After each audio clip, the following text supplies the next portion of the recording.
श्री शिवाय नमस्तुभ्यम। स्वागत है आप सभी का एक बार फिर से। मेरे देवाधिदेव महादेव आप व आपके परिवार पर अपनी कृपा दृष्टि सदा सर्वदा बनाए रखें।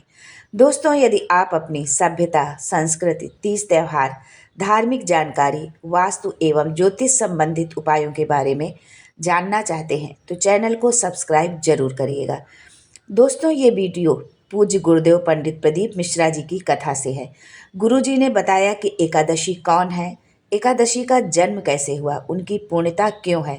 भगवान नारायण ने भी एकादशी का व्रत किया। सुभद्रा को भगवान जगन्नाथ ने एकादशी का व्रत कराया था। बद्रिका नारायण भगवान को माता लक्ष्मी ने एकादशी का व्रत कराया था। क्यों कराया था? क्यों एकादशी की इतनी प्रधानता है? एकादशी व्रत के महत्वपूर्ण नियम कौन कौन से हैं? ये सारी जानकारी आज के वीडियो में आपको मिलेगी। जो गुरुदेव ने अपने कथा में बताया है उसी को हम आपके सामने सरल भाषा में बताएंगे। लेकिन ये सब जानने से पहले आपसे रिक्वेस्ट करती हूँ कि वीडियो को लाइक करिएगा, दोस्तों को शेयर कर दीजिएगा, और अगर आपने अभी तक चैनल को सब्सक्राइब नहीं किया है तो चैनल को सब्सक्राइब करके बेल आइकन जरूर दबाइएगा। दोस्तों, गुरुजी ने बताया कि शास्त्र वर्णन करता है कि स्कंद पुराण का सुंदर चातुर्मास खंड के अंतर्गत वर्णन है कि एक बार भगवान विष्णु आनंद में विराजमान थे। पद्मावती और माता लक्ष्मी दोनों उनके पास में बैठी हुई थी, एक भगवान विष्णु के सिर के पास और एक चरण के पास। कुछ समय बाद वहीं पर ब्रह्मदेव का आगमन हुआ। भगवान नारायण उठकर पद्मावती से लगकर उठे और उठकर लक्ष्मी जी की ओर झुके। झुकने पर इन तीनों के समागम से भगवान नारायण के हृदय चित्त से एक कन्या प्रकट हो गई। उस कन्या का नाम एका रखा गया। उस कन्या के 10 गुण बड़े प्रबल थे। वो एका जिसको निहारती थी उसको संपदावान बना देती थी, जिसको देख लेती थी उसको जीवन में आनंद की अनुभूति करा देती थी। एका जिस मार्ग से जाती थी उस मार्ग के द्वार खुल जाते थे। इतना पुण्य था, इतना प्रबल था उसका पुण्य। पद्मावती और लक्ष्मी ने कहा, महाराज, ये बेटी आपके द्वारा निर्मित हुई है, इसका कन्यादान आपको करना चाहिए। दोस्तों, हमारे हिंदू धर्म में रीति है कि जिस दिन कन्यादान किया जाता है उस दिन माता पिता उसके व्रत रखते हैं, व्रत रखा जाता है। अब आज के मॉडर्न ज़माने में पता नहीं लोग व्रत रखते हैं या नहीं, पर रखा जाता है और रखना भी चाहिए। भगवान नारायण ने कहा कि कन्यादान करें तो किसको दें। भगवान नारायण ने उसी समय पद्मा और लक्ष्मी दोनों से पूछा, बताओ किसको एका दी जाए। एका से पूछा, तुम्हारा हस्तकमल, ये पुण्य हम किसको दें। एका ने भगवान से कहा कि पिताजी, अगर आप मुझे देना चाहते हैं तो एक काम करिए। अगर आप देना चाहते हो तो ऐसी कृपा करिए कि संसार के मनुष्य अगर मृत्यु लोक में आकर 2 एकादशी का भी अगर पुण्य भाग ग्रहण करते हैं तो ये एका उनकी होती है और बैकुंठ का राह खोल देती है। इनके जाने से पहले मैं प्रवेश करती हुई जाऊंगी तो इनके मार्ग को सुलभ बनाते हुए जाऊंगी। वहाँ एकादश गुणों के कारण एकादशी कहलाई। जो एका थी उसके 10 गुणों के कारण ही वो एका कहलाई। दोस्तों, एकादशी व्रत के कुछ नियम बताए हैं गुरुजी ने।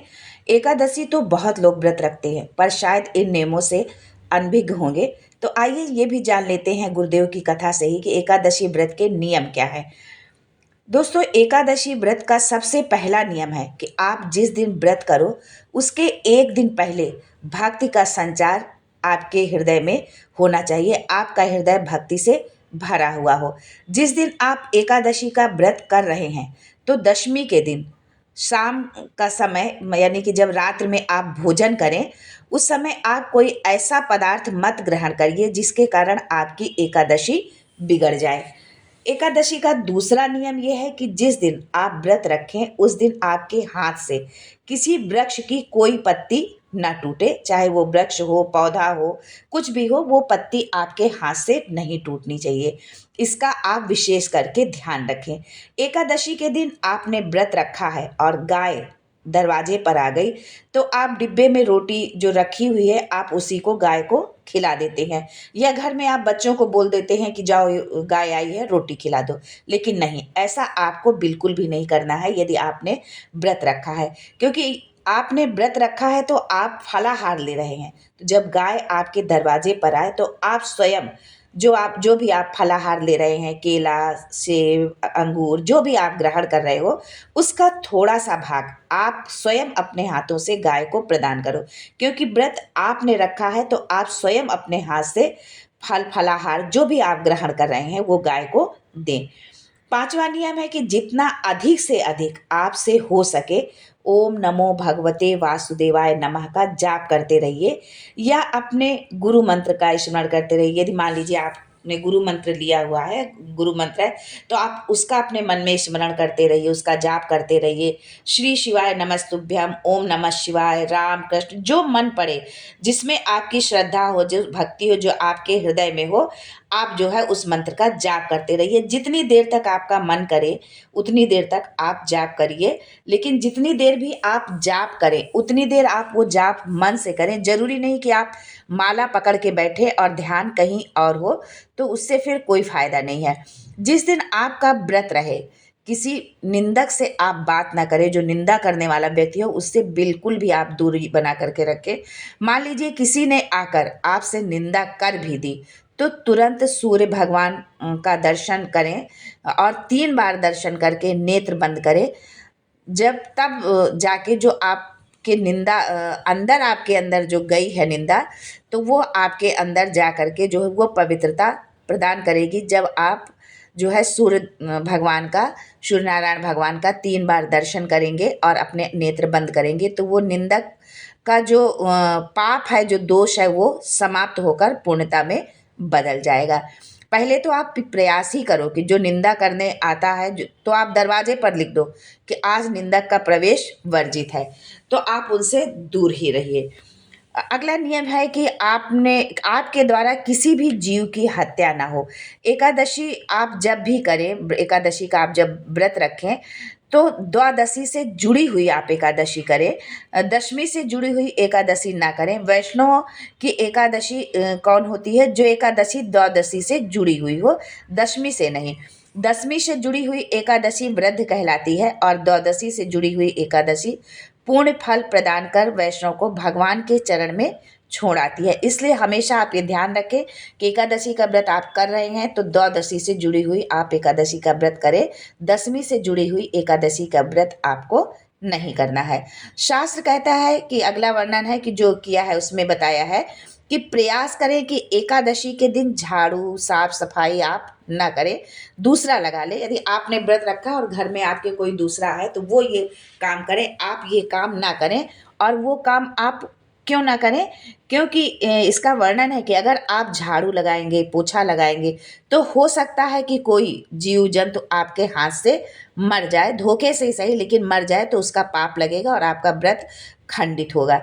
सारे व्रतों में एकादशी का व्रत ऐसा होता है कि जिसका उद्यापन आप पहली एकादशी पर ही कर सकते हैं। सारे व्रत आपने देखे होंगे कि जब व्रत हमारा समाप्त होता है, 5, 11, 21 जो भी हम मानते हैं या जितना भी, तो उसके समापन वाले पर जो है हम व्रत का उद्यापन करते हैं। लेकिन एकादशी पर ऐसा नहीं है। आप पहली एकादशी, जिस दिन से आप रहना शुरू कर रहे हैं, उसी पहली एकादशी पर ही आप व्रत का उद्यापन कर सकते हैं। जरूरी नहीं है कि 26 पूरी होगी तभी आप उद्यापन करेंगे। हाँ, अगर आपको लगता है कि हम 26 के बाद करेंगे तो करिए, पर अगर आप चाहें तो पहली एकादशी पर भी आप उद्यापन कर सकते हैं। एकादशी की नियमावली कहती है कि मान लीजिए आपने पहली एकादशी पर उद्यापन कर लिया, इसके बाद में जितनी एकादशी आप करते जाओगे वो सारी आपके खाते में जुड़ती जाएंगी।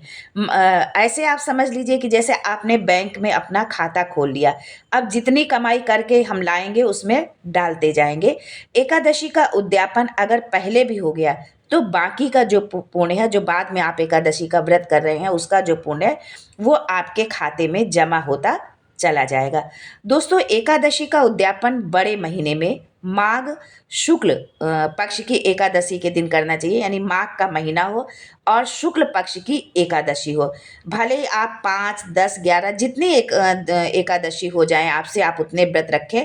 और यदि आप 26 रख रहे हैं तो ये बहुत ही अच्छी बात है। चतुर्मास के अंतर्गत एकादशी का उद्यापन नहीं होता है, क्योंकि चतुर्मास यानी सावन, भादो, क्वार, कार्तिक, इन महीनों में उद्यापन करना नहीं चाहिए, क्योंकि ये 4 महीने भगवान के सोने के होते हैं। दोस्तों ये भी ध्यान रखिए कि एकादशी के उद्यापन में अगर सबसे ज़्यादा कुछ जरूरी होता है तो वो है 24 तरह का नैवेद्य। स्कंद पुराण में लिखा है कि एकादशी का जब उद्यापन करते हैं तो 24 तरह का नैवेद्य बनाकर सिद्ध करते हैं। आप हलवा बना लो, पूड़ी बना लो, भजिया बना लो, इस तरह से आपको 24 तरह का नैवेद्य बनाना होता है। ये जरूरी नहीं है कि आप एकादशी में फलाहार करते हैं तो फलाहार का ही आपको नैवेद्य लगाना है।